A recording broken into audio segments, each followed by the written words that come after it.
Kakatapos lang namin mag-away. Sinamali? Siya.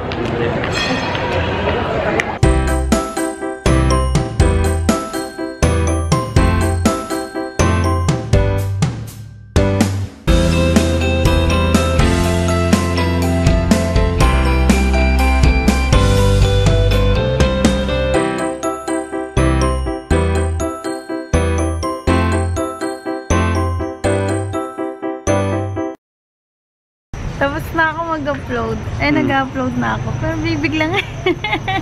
Ba't nandito ka? Siyempre, pwede ba naman yun? Pwede ba naman yun? Pwede ba naman yun? Sarap ng kinain ko, P. Sus, mangiingit ka lang pala eh. Sarap. Isang araw lang tayo din nakita. Actually, hindi nga eh. Magkasama tayo kahapon. Kahapon ng... Hapon. Magkasama hapon? tayo. Oo, hinatid kita kahapon. Hindi nakatest. Bukas ko na tayo sasama. Nag-upload na ako. Tumawag bigla eh. Nandito daw siya sa baba. Eh di ba sabi ko nga, diba may dinner siya.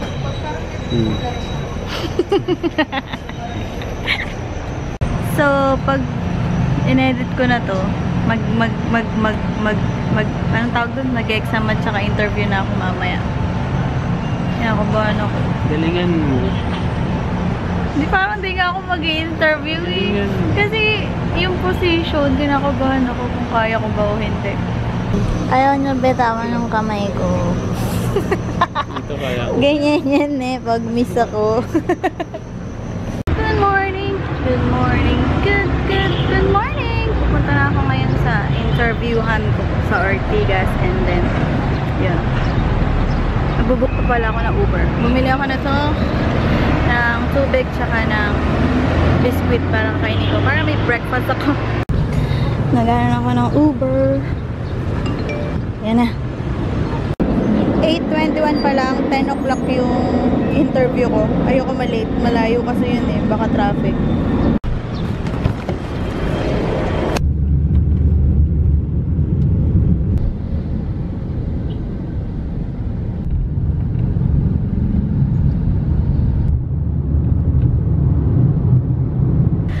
Andito na ako. Kinakabahan ako. Hello. Kakatapos lang ng interview ko ng exams kasi dalawang position, and I'm here with baby boy. Hi. Nakabalik na ako dito sa Taguig and kami ako na kwento yung nangyari.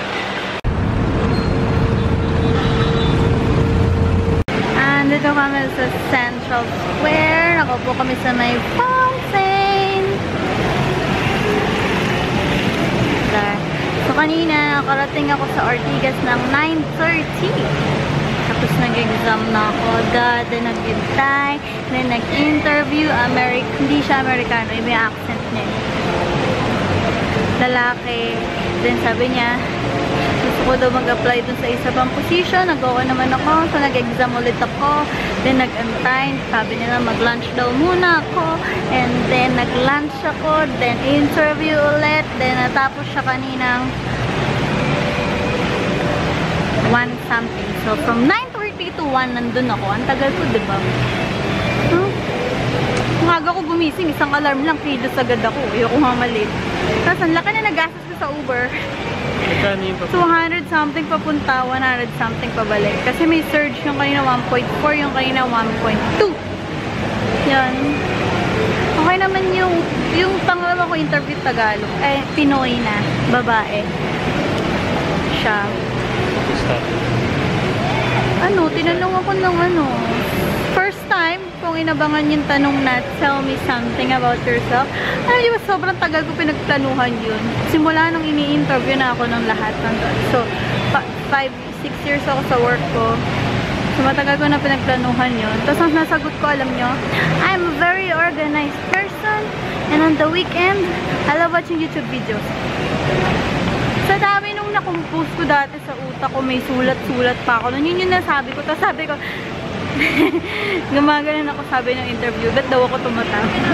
Kasi hindi ko alam sasabihin ko. Hindi ko kasi alam ko ang pag something about yourself, ang sasabihin mo ba is tungkol kung paano ka mag-work o sa sarili mo. So sinabi ko pa, I love books. Kasi alam mo ba't nahiya ako? May tao sa loob na iba. Nahihiya ako magsalita kasi may ibang nag-work sa... Hindi private yun. Hindi private. So, nahihiya ako. Pero yung babae naman, mabait. Sabi niya, bakit ka tumatawa? Tapos sabi ko, hindi naman talaga ako ganito mahihiyain. Loud talaga akong tao. Nahihiya lang talaga ako ngayon. Sabi ko gano'n. Tapos may personality exam. Ang lumabas, extrovert ako. Obvious naman na ata yun. Pero madami pa yun lang inabasa ko. Parang ang ganda ko dito. Lagi ka naman maganda. Kahit ganyan. So yun.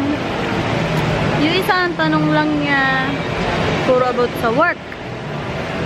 Then yung isa, about dun sa isa kong in-applyan. Kung paano ako mag-work. About dun sa, hindi ko, ayoko sabihin lahat ng kung ano in-applyan ko yung company. Siyempre, ano ko na yon, private na yung mga partners tsaka saan yung company. Kaya hindi na ako nag-vlog dun. Then, yun lang. 1 week daw bago masabi yung result. Ewan ko kung sasabihin ba nila na hindi. Oh, ako mas okay sa akin sinasabi na ngalay na ako. Na hindi ako natanggap kaysa sa nag-aantay ako. Siyempre gusto mo ma-dump ka ng I hate you, I no longer love you. Kaysa iniwan ka na lang sa era, diba? Maganda may closure. Maganda may closure. So 1 week daw. Ang ano ko lang, hindi sa company nila ha. Hindi ko gusto yung lugar sa Ortigas. Kasi katulad, ang sikip. Parang ako nasusuffocate. Ang sikip ng daan. Malit na yung office, oh. Okay naman yung office. Medyo tahimik lang. Parang hindi bagay sa kaingayan ko. Parang ano, kakatakot na kasi ang tahimik. Then, yung itsura ng sa labas, kasi parang, syempre sanay ako dito sa BGC, maluwag, makulay. Doon hindi. Building na maluluma na. Sana lumipat silang BGC, no? Kasi dito ko talaga gusto. Pero kung mag-offer sila na pasok naman sa kailangan ko, why not, diba? Tapos sinabi ko na nag-vlog ako. Tapos tinanong, ano daw nakikita ko 5 years from now. Eh, sabi ko, can I be honest? Sabi ko gano'n. Sabi niya, sure. Sabi ko yung about sa YouTube, sana yung gusto ko. Pero hindi naman kasi ako kumikita doon. So, hindi niya ako susuportahan financially. So, sideline ko lang yun. Then, kailangan ko pa rin makahanap ng work na gusto ko. Yung magpo-provide sa akin financially. Tapos, tinanong niya, so, anong klaseng videos daw. Tapos, yung isa din, gano'n. Tinanong niya about sa vlogs ko. So, hindi ko naman sinabing subscribe. Nakakahiya naman, diba? Subscribe ka na lang para alam mo. Tell me something about myself. Ba, tara, teka, nood tayo ng vlog ko. At wala ganun ginawa ko. Oy! Magpa 5 minutes na akong dumadada. So, yun na lang sasabihin ko sa inyo. Mukhang okay naman siya. Hindi naman ako umaasa. Pero malay nyo, diba? We'll never know. Review sa masabi. Oo, gusto ko nga magka-bathtub. Tapos may bathtub sana tayo para makapag-ganyan ako. Pangarap ko makapag ano, yung bathtub, makapag ganun. Wala naman tayong bathtub. Alam ko na, magagawa ko yung sa hotel. Yung hotel may mga bathtub eh. Bibili tayo ng ano? Baskin daw. Baskin Robbins. Sabi niya, dito. Daming sale dito, pero yung mga sale nila mahal naman. Akala ko dito. Yun daw siya sa Aero. Ang ganda naman ito. Ayun na nakasilo. Dating 9.2. 6.9 na lang. Ay, sayang! Ayun o. Hindi, babe. Magkano yung kanya pero malaki na. Mas mahal talaga to. Ito, cute, babe. Ito. Red velvet. Ito sa akin. Praline cheese. Isa naman eh. Pink day now nila. Pink ba to? May pink ako. Double magiging. Magiging tatlo daw yung ano. Ayan. Yay! Buti na lang girl ako. So pag nagpakita ka ng pink, may free junior scoop ka. Eddie, cotton candy.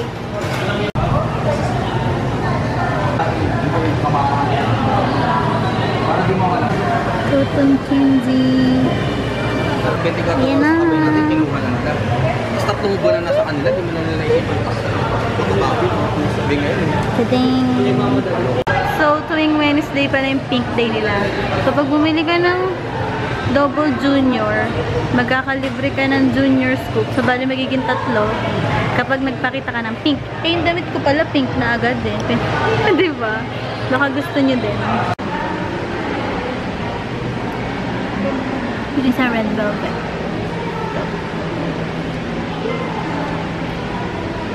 Something brown. Pinapanood niyo ba yung mga a year ago vlogs ko? Pag hindi, at di niyo pa napapanood, nilalagay ko lagi yung link sa vlog. So, kunwari, a year ago today, yung link na nasa baba. Makikita niyo kung gaano ko ka-awkward mag-vlog nung una. Ganyan, no? So, sobrang awkward. Yung mga baguhan pa lang ako.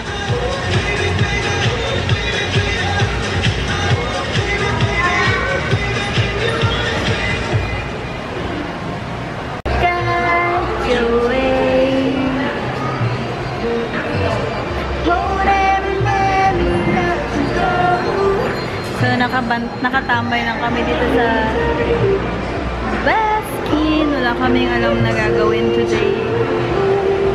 Kasi lumabas na naman talaga ako for the interview. Sumakit nga ulo ko eh. Kasi, ayun. Tapos kanina, bago ko ubalis, bumili ko ng, ito nga bang binili ko? Tubig, tsaka Belgian waffle. Kasi para may breakfast ako. What you doing? And also, magkaka-IKEA na daw sa Philippines. Kaso hindi pa alam kung kailan. Woohoo! IKEA coming here in the Legit yung IKEA niyo. Woohoo! Galing sa Inquirer yun. Nandito kami sa toy store. Na, ano ko? Hamleys? Hamleys yun. Ayan. Cuteness. Oh no, and Elsa!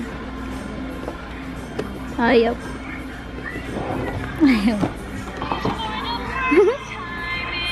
We are once again sa time zone. Here sa time zone. Loloadan niya yung card. Ay, yung dyan. Andito lang yung sa lalagyan ko ng card. Lapin mo na lang. So, may Flappy Bird and Crossy Roads. Meron din. Awesome! Ito yung gusto namin. Transformers! Ah! Yay! Baril again, guys. I love baril-barilan. Wala kaming magawa, so time zone na lang. Nahilig naman ako mag-time zone. You are 6 pesos.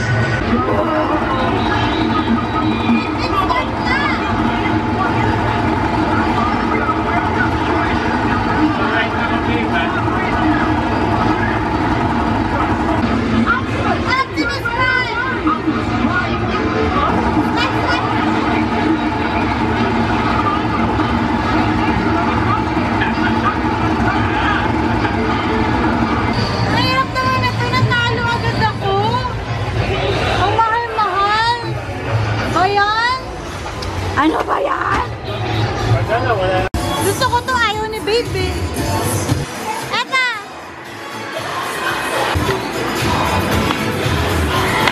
Ayaw mo, ano ko nga? Ano ko nga?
I'm the blue one.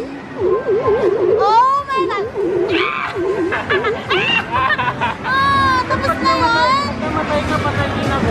ticket tayo. Ang dami natin ticket, te. Ganun ba yung pag-tipak? Dami, te. Pag namatay isa, patay na, no? Oo, sige pa, may pera pa tayo. Kaya pa isang game. Kaya pa ba?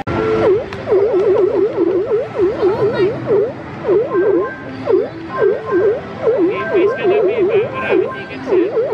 Malapit na ako eh.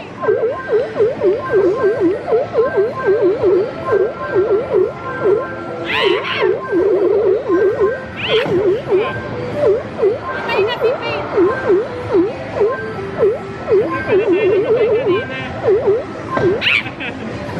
Namatay kanina. Namatay kanina. 40-40 na. 25 ako. Wow! Ang tama! Dito pala maganda magpayaman. Maganda pala to eh, mahal lang eh. We're gonna put it in here. Yung card, mamaya na. Ay! Nahulog pa.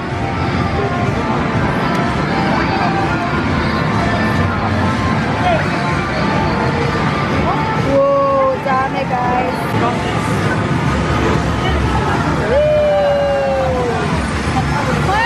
Oh my goodness! So, na-addict na kami. Nag-load ulit ako ng 100. So, meron kaming total of 6 games. Kung 2 player, 3. So happy! Na-addict na ako sa larong to. Flying tickets. Lumalabas siya agad dito eh. Yung ticket. So many tickets guys! Last game! Ang dami namin ticket.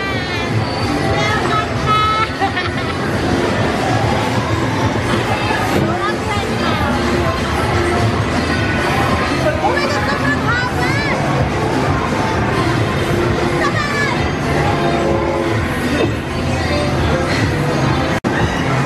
Oh my goodness! Wow!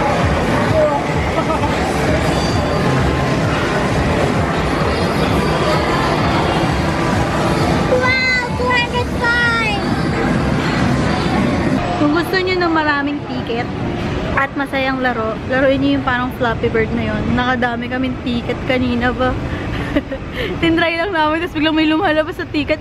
Kada lampas mo sa isang pipe, may isang ticket, di ba? Grabe yan, saya. Hindi ba kung ilan yung score mo? Oh, yun nga. Kada lampas mo nga sa pipe. Grabe.